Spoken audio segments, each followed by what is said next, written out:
The hardest part wasn't handing my wife the room key. It was smiling while I did it. My name is Ethan Walker. I'm 38 years old, and for the last 7 years I've managed one of the most exclusive luxury resorts on the California coast, a place where celebrities disappear for weekends, CEOs close impossible deals over sunset dinners, and couples arrive believing the rest of the world has stopped existing. Privacy is our most valuable amenity. We remember names, never ask questions, and treat every guest like their secrets belong inside our walls forever. That morning began like hundreds before it. The Pacific shimmered beyond the lobby windows. Fresh orchids decorated the marble reception desk. The scent of roasted coffee drifted through the air while the concierge reviewed the arrivals list beside me. Then I noticed a reservation highlighted in gold. Honeymoon package. Oceanfront presidential suite. 3 nights. Champagne upon arrival. Rose petals prepared before check-in. The names froze me before I even realized I had stopped breathing. Olivia Walker. Ryan Carter. My wife. Her ex-boyfriend. For a second I convinced myself it had to be another Olivia Walker. America is a big country. People share names all the time. But then I opened the guest profile. Her birthday. Her phone number. The emergency contact she'd used years earlier. Every detail matched the woman I had kissed goodbye just 12 hours before as she claimed she was flying to Seattle for a leadership conference.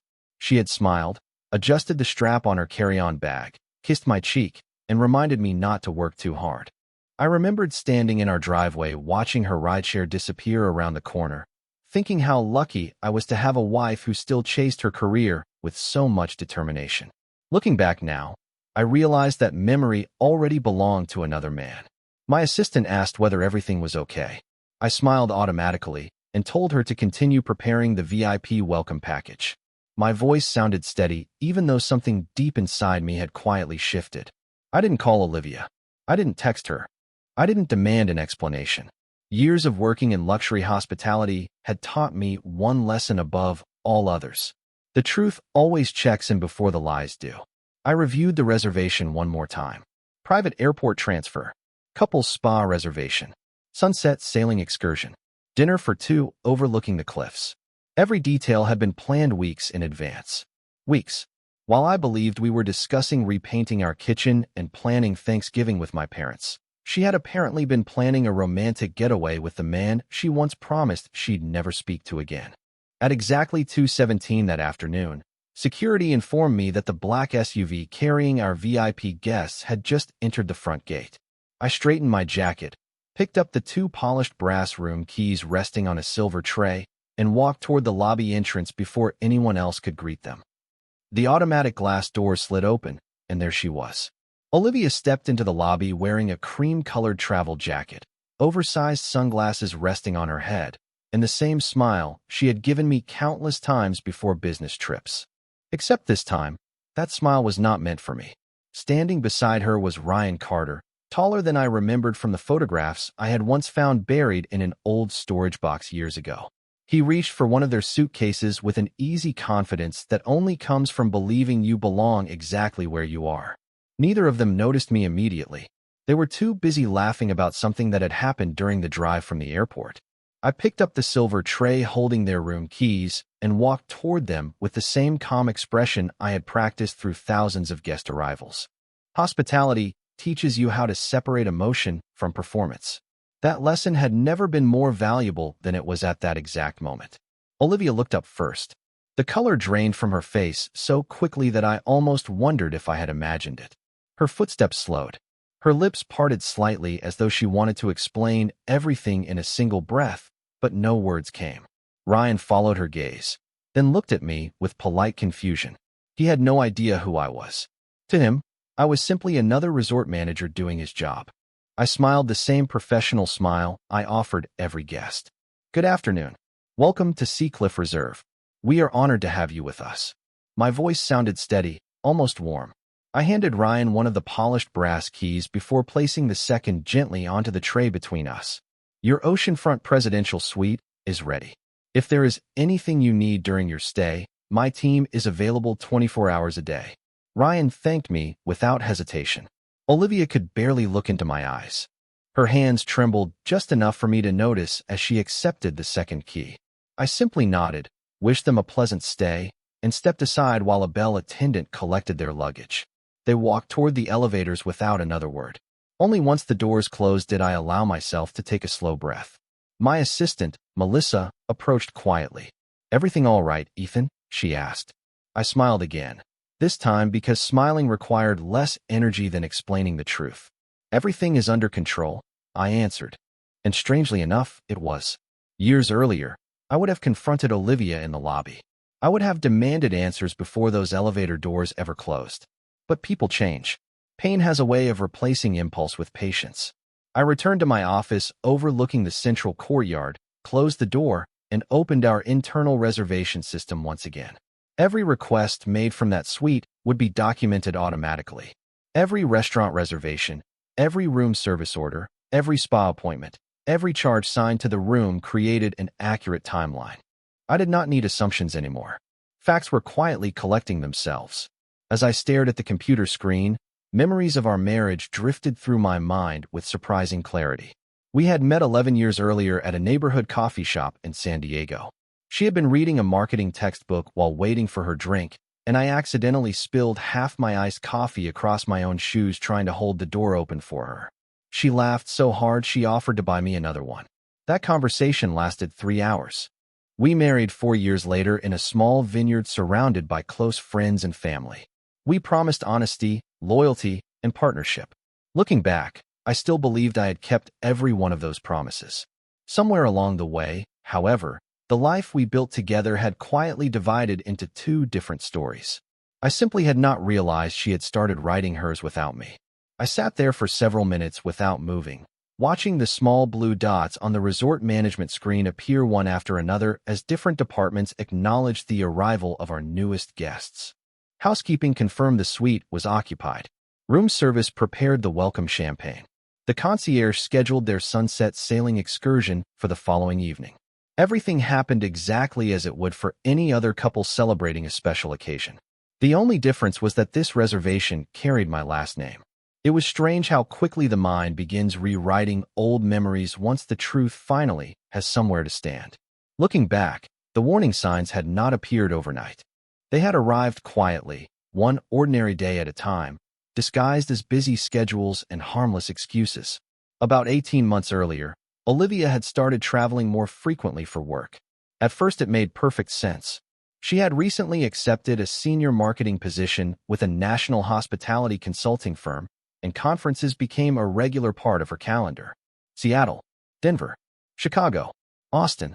Every month seemed to include another flight, another hotel, another networking event that supposedly could not be missed. I believed every word because I understood the industry. Hospitality never sleeps, and neither do the people trying to climb higher inside it. Whenever she returned home, she always brought small gifts. A locally roasted coffee blend from Oregon, handmade chocolates from Colorado, a baseball cap from Boston, tiny souvenirs that quietly reinforced every story she told. I never questioned them because trust had become our normal language. Then little things began changing. She stopped leaving her phone face up on the kitchen counter. She smiled at messages she never shared. She laughed more often while looking at a screen than while sitting across the dinner table from me. When I asked about her day, the answers became shorter. Busy, long meetings, flight delays, nothing dramatic. Just enough information to end the conversation without sounding suspicious. I convinced myself every marriage goes through seasons. Mine was simply entering a quieter one. Around the same time, I noticed she no longer talked about our future the way she once had. We used to spend Sunday mornings planning road trips along the Pacific Coast Highway or debating whether we should buy a cabin somewhere near Lake Tahoe after retirement. Those conversations slowly disappeared. Instead, weekends became opportunities for her to catch up on work emails while I handled errands around the house. We were still living together, but it often felt like we were following 2 separate schedules that happened to share the same address. Even our anniversary dinner felt different. I had reserved a table overlooking the ocean, the same restaurant where I proposed 6 years earlier. Halfway through dessert, her phone vibrated. She apologized, stepped outside to take the call, and stayed there almost 15 minutes. When she returned, she blamed an important client and thanked me for understanding. I smiled because that was what supportive husbands were supposed to do. Today I wonder whether Ryan had been on the other end of that call. The realization did not make me angry anymore. It made me notice how easily people can mistake routine for happiness. The reservation timeline on my monitor continued updating. Couples massage confirmed. Private breakfast on the balcony requested for 8 o'clock. Late checkout approved.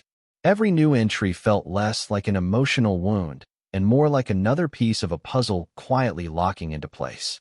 I did not need revenge. I needed clarity. And for the first time in many months, clarity was finally arriving, one documented detail at a time. By sunset, the resort looked exactly the way our brochures promised. Golden lights stretched across the cliffs. Waves rolled gently against the rocks below, and guests wandered through the gardens believing they had escaped every problem waiting back home. I had spent years creating that illusion for thousands of visitors. That evening, I found myself standing inside it, surrounded by beauty that could not reach me. Melissa knocked softly on my office door before stepping inside with a tablet in her hands. "Your VIP guest requested dinner on the ocean terrace at 7:30, she said. They also asked for the premium wine pairing. I thanked her, approved the request, and watched another reservation appear in the system. Every decision they made left a digital record. Time, location, signature. It was remarkable how carefully people planned secret lives while leaving perfectly organized trails behind them. Around 6 o'clock, I walked through the property the same way I always did before dinner service. I greeted families returning from the beach, wished a retired couple a happy anniversary, and stopped to compliment the landscaping crew on the fresh flowers near the fountain. No one looking at me would have guessed my marriage was quietly coming apart a few hundred yards away. Years in hospitality had taught me that professionalism is not pretending life is perfect. It is choosing to serve others even when your own heart feels unusually heavy. As I passed the concierge desk, I noticed another request attached to Suite 12. A private photographer had been scheduled for sunrise the following morning. Couples often booked those sessions to celebrate engagements, anniversaries, or new beginnings. My eyes stayed on the screen for only a second before I continued walking. The details hurt less than they had earlier. The shock had already transformed into something calmer, something clearer. I remembered a conversation Olivia and I had nearly 2 years earlier while repainting our living room. She had asked whether I ever regretted leaving restaurant management to move into luxury resorts. I told her that hotels fascinated me because every room held a different story. Some stories lasted one weekend. Others lasted a lifetime. She smiled and said she hoped ours would always be one worth remembering. At the time, I believed her completely. Looking back, I wondered whether she already knew our chapters were beginning to separate. My phone vibrated inside my jacket pocket just after 7. Olivia's name appeared across the screen. For a brief moment, I simply looked at it without answering. Then I accepted the call. "Hey," she said with the same relaxed voice I had heard for years. The conference schedule changed again. We finished later than expected. I might not be able to talk much tonight. I leaned against the balcony railing overlooking the ocean while listening to waves crash below. "That is all right," I replied. "I hope everything is going well." There was a short pause. "It is," she answered. "I miss you." For simple words. Once they would have meant everything to me. Now they floated through the evening air without finding anywhere to land. "Take care of yourself," I said quietly before ending the call. I slipped the phone back into my pocket and remained there for another minute, watching seabirds circle above the water. The strangest part was not that she had lied. It was how naturally the lie had arrived. No hesitation, no uncertainty, just another practice sentence added to a story that had apparently been rehearsed for months. At 7:30 exactly, I glanced toward the ocean terrace from a distance as dinner service began. Olivia and Ryan were seated near the edge of the bluff where guests usually gathered to watch the sunset. They looked like any other couple enjoying a vacation. The staff treated them with warmth and respect because that was exactly what I had instructed them to do. No whispers, no unusual attention, no mistakes. The truth did not need help from anger. It only needed time, and time was quietly working in my favor. The next morning, the resort woke before sunrise, just as it always did. Fresh coffee filled the lobby. Gardeners trimmed the hedges overlooking the cliffs, and the first waves of the day rolled against the shoreline with the same quiet rhythm they had followed long before any of us arrived. I stood in my office reviewing the operational reports while the reservation dashboard updated itself in real time. At exactly 8 o'clock, the breakfast service for Suite 12 was marked as completed. 2 guests. Balcony dining. Signature accepted. 10 minutes later, the concierge confirmed their private photographer had escorted them to the overlook above the lighthouse. Every detail was recorded as part of ordinary business. Nothing unusual, nothing emotional, just accurate documentation. That distinction mattered more than I realized. Around mid-morning, my phone buzzed again. Olivia sent a photograph of the Seattle skyline taken from somewhere on the internet. Her message was simple. Long day already. Wish you were here. I stared at the picture for several seconds before noticing something that almost made me smile. The weather in the photograph showed heavy gray clouds. Outside my office window, the California sun reflected brightly across the ocean, and less than an hour earlier, I had watched Olivia leave the spa wearing sunglasses. The lie no longer required investigation. It was collapsing under its own weight. I answered with only 3 words. Hope work improves. She replied with a heart emoji a minute later. Strange how symbols can become empty once trust disappears. Shortly after noon, Melissa stepped into my office carrying the daily event schedule. The couple in Suite 12 requested a private sailing charter this afternoon, she said. Captain Lewis asked whether you wanted the standard route or the extended coastal tour. I looked at the itinerary for a moment before checking the extended option. Give them the full experience, I answered. Melissa nodded without asking another question. She had worked beside me for 5 years and understood that discretion was the foundation of everything we did. After she left, I called our corporate legal department. Not because I wanted revenge, but because I wanted to understand my responsibilities before making any personal decisions. Our company attorney, Daniel Brooks, answered on the second ring. I described the situation without exaggeration, carefully separating my position as resort manager from my role as a husband. He listened patiently before offering the advice I already suspected he would give. Keep your professional duties completely separate from your personal life, he said. Do not access anything outside normal business operations. Preserve only records you are already authorized to view. When this weekend ends, speak with a family attorney before you speak with your wife.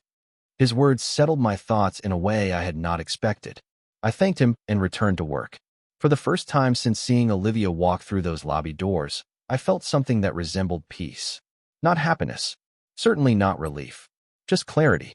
That afternoon, I walked through the property as guests enjoyed the warm California weather. Children laughed near the infinity pool.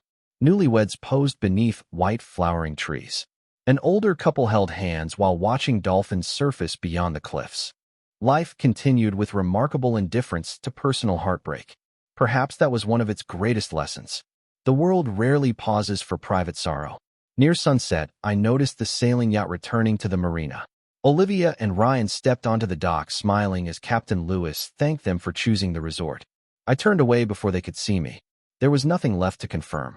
Every excuse, every business trip, every unexplained distance over the past 18 months had finally formed one complete picture. The truth had arrived quietly, exactly the way it always does, and now it was my turn to decide what kind of man I would become after accepting it. The third morning arrived wrapped in low ocean mist that slowly lifted as the California sun climbed above the horizon. From my office window, the resort looked peaceful, almost untouched by the complicated lives temporarily passing through it. Guests checked out smiling, new families arrived carrying beach bags, and somewhere in the distance a pianist rehearsed for another evening in the Grand Lounge. Everything around me moved with familiar precision. Only my definition of home had changed. Shortly before 10 o'clock, I received a call from the front desk. Melissa's voice remained as calm as always. Suite 12 requested a late lunch reservation in the private garden. They also asked whether the wine they enjoyed last night could be prepared again. I approved the request without hesitation. Make sure everything is perfect, I replied. She paused for a second before answering quietly. Of course. She never asked why I insisted on giving them flawless service. She understood that professionalism was not weakness. Sometimes it was the strongest form of self-control a person could choose. Later that afternoon, I walked through the property, conducting routine inspections. I checked the kitchens, greeted the housekeeping supervisors, thanked the maintenance crew for repairing a loose railing near the cliffside path, and signed invoices waiting on my desk. Every task reminded me that responsibility continues even when personal life becomes uncertain. Around 1 o'clock, I crossed the garden on my way back to the main building. From a distance, I noticed Olivia and Ryan seated beneath a white pergola overlooking the water. They were talking quietly, completely unaware that I had paused behind a row of flowering trees while reviewing landscaping notes with the grounds manager.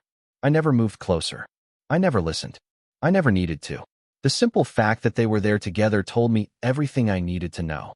As I turned away, my phone rang once again. Olivia's name filled the screen. I answered after the second ring. "Hey," she said cheerfully. "The conference wrapped up earlier than expected. We might finish tonight instead of tomorrow." Her words drifted through the receiver with remarkable confidence. I looked toward the garden where she was still sitting less than 200 yards away. "That sounds productive," I answered calmly. "I hope the trip was worthwhile." She laughed softly. "It really was. I cannot wait to come home." Home. The word lingered in my thoughts long after the call ended. I wondered whether she still understood what it meant. That evening, I reviewed my calendar for the following week. I canceled nothing. Staff meetings remained scheduled. Vendor appointments stayed in place. I even confirmed a charity gala our resort was hosting the next Friday. Years ago, I might have allowed heartbreak to dismantle every part of my routine. This time I refused to surrender the life I had built because someone else chose dishonesty. Before leaving the office, I contacted a respected family law attorney recommended by Daniel Brooks. Her name was Rebecca Lawson, and her assistant arranged a confidential appointment for Monday morning. No dramatic speeches. No rushed decisions. Just one careful step after another. As dusk settled across the cliffs, I watched the lights inside Suite 12 glow against the darkening sky. In less than 24 hours, their reservation would end. They would pack their luggage, check out through the same lobby where I had welcomed them, and drive away believing the weekend had remained hidden behind expensive walls and ocean views. They had no idea that the most important part of this story would not happen during their vacation. It would begin after they returned home, when every excuse finally ran out and the truth no longer needed to introduce itself. Checkout day always begins earlier than guests expect. Before sunrise, the overnight reports are finalized. Housekeeping starts preparing vacant rooms for incoming arrivals, and the front desk reviews departures one final time. Monday morning felt no different on the surface. The lobby smelled of fresh pastries, soft piano music drifted through the entrance, and sunlight slowly spread across the marble floor. I arrived at my office before 6, poured myself a cup of black coffee, and opened the daily operations report. Suite 12 appeared near the top of the departure list. Estimated checkout time, 11 o'clock. Airport transportation confirmed. Final invoice prepared. Everything was exactly as it should have been.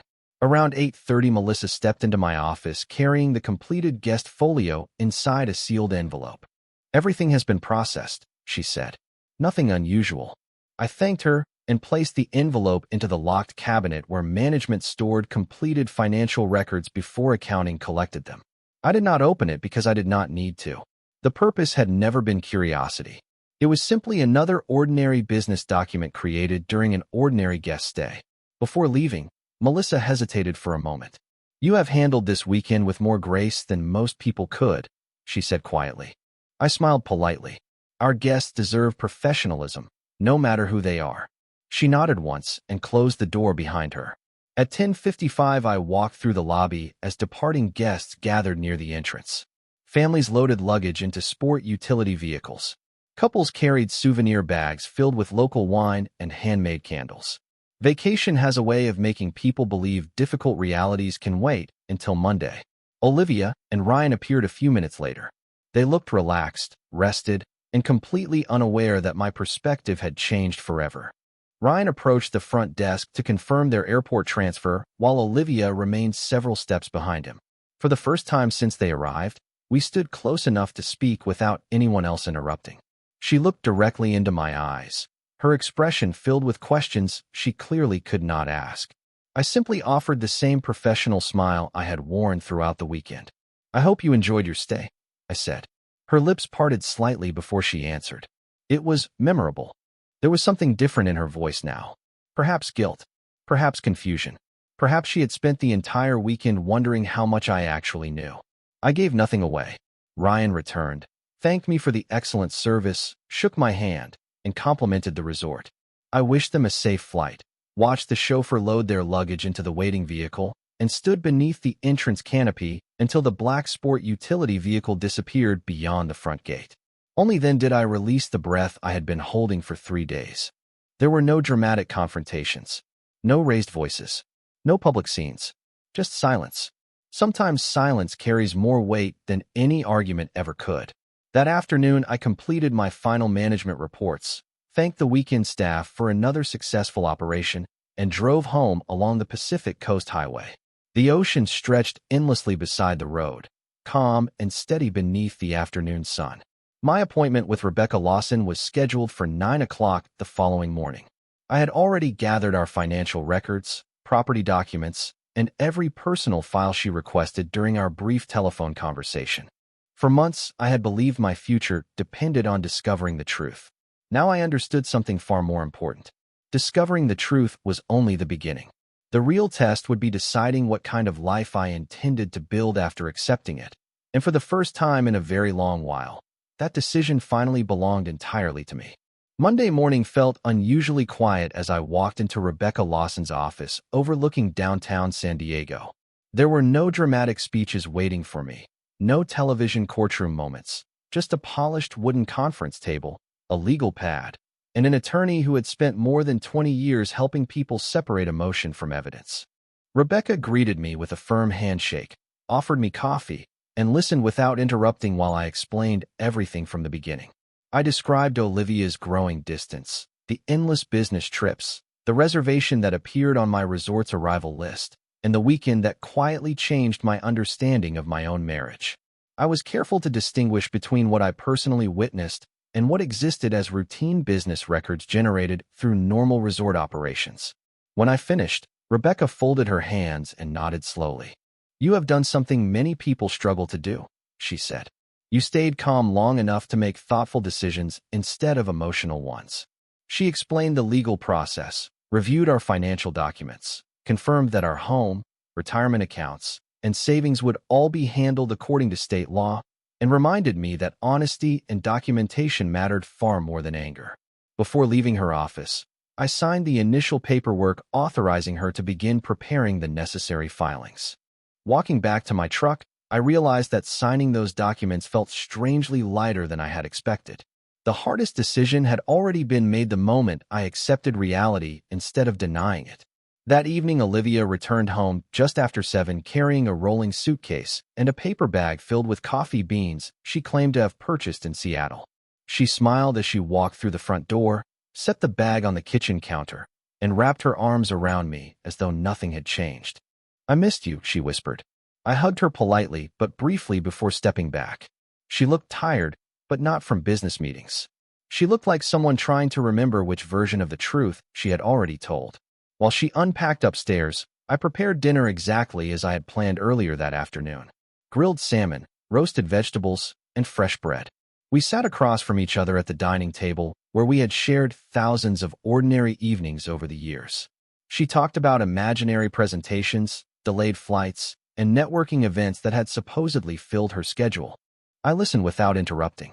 Once she finished, the room became unusually quiet. I reached beside my chair and placed a simple manila folder on the table between us. She looked at it, then back at me. "What is that?" she asked softly. "Something we need to discuss," I answered. Inside were the divorce papers Rebecca had prepared that afternoon, along with a short handwritten letter explaining that I already knew she had spent the weekend in California rather than Seattle. I did not include photographs. I did not include business documents or confidential resort records. I did not need to. The truth did not require a performance. Olivia stared at the first page for several long seconds before looking up at me. Her face lost every trace of color. "Ethan," she whispered, "please let me explain." I shook my head gently. "I gave you 3 days to tell me the truth," I replied calmly. "Instead, you called me from 200 yards away and told me you wished I was there." Tears formed in her eyes, but I remained seated, my voice steady and respectful. "This conversation is not about punishing you," I continued. "It is about accepting that the marriage I believed we had no longer exists." The silence that followed felt heavier than any argument either of us could have imagined. Because for the first time since this story began, neither of us had anywhere left to hide from the truth. The weeks that followed were surprisingly quiet. There were meetings with attorneys, paperwork that seemed to multiply every time I signed another page, and difficult conversations that neither of us could avoid forever. Olivia apologized more than once. She admitted that what began as reconnecting with someone from her past had slowly become something she should have ended long before it ever reached that weekend. She asked whether counseling could change my mind. She promised honesty from that day forward. I listened to every word because I believed respect does not disappear simply because trust does. But I also understood that forgiveness and reconciliation are not the same decision. Some promises can be rebuilt. Others become foundations that no longer exist. The legal process remained respectful, largely because Rebecca Lawson insisted that every discussion stay focused on facts instead of emotions. We divided our assets according to the law, sold the house we had once planned to grow old in, and quietly closed a chapter that had lasted more than a decade. There were no dramatic courtroom confrontations, no public accusations, and no attempts to embarrass one another. Just two adults accepting that the future they imagined together had already ended before either of them was willing to say it aloud. 6 months later, I accepted a promotion to regional director overseeing 3 luxury coastal resorts instead of 1. The new position required more travel, more responsibility, and longer hours, but it also reminded me why I had chosen this profession in the first place. Hospitality has never been about buildings or room keys. It has always been about moments. Some people arrive to celebrate new beginnings. Others arrive hoping to escape painful endings. My job is simply to welcome them with dignity, never knowing which story they are carrying through the front door. Nearly a year after everything happened, I attended the grand opening of our newest property overlooking Monterey Bay. Hundreds of guests filled the ballroom. Local business leaders shook hands beneath crystal chandeliers, and photographers moved from table to table capturing another successful evening. While greeting attendees near the entrance, I noticed a familiar face standing quietly across the lobby. Olivia had been invited through her company's marketing department. She looked surprised to see me wearing the name badge identifying my new position. We exchanged a brief smile before she walked over. "Congratulations, Ethan," she said sincerely. "You look happy." I thanked her and wished her well. There was no bitterness left in my voice because time had already carried away the anger I once thought would stay forever. She nodded, wished me success, and joined the rest of her group. As I watched her disappear into the crowd, I realized I genuinely hoped she would find the honesty that had been missing when we were together. Later that evening, I stood alone on the terrace overlooking the Pacific Ocean, listening to waves roll against the rocks below. I thought back to the polished brass room keys resting on that silver tray almost a year earlier. At the time, I believed they opened the most painful door of my life. Looking back now, I understand they unlocked something entirely different. They opened the door to a future built on truth instead of assumption, peace instead of uncertainty, and the quiet confidence that sometimes the greatest act of self-respect is simply walking forward without carrying someone else's deception with you.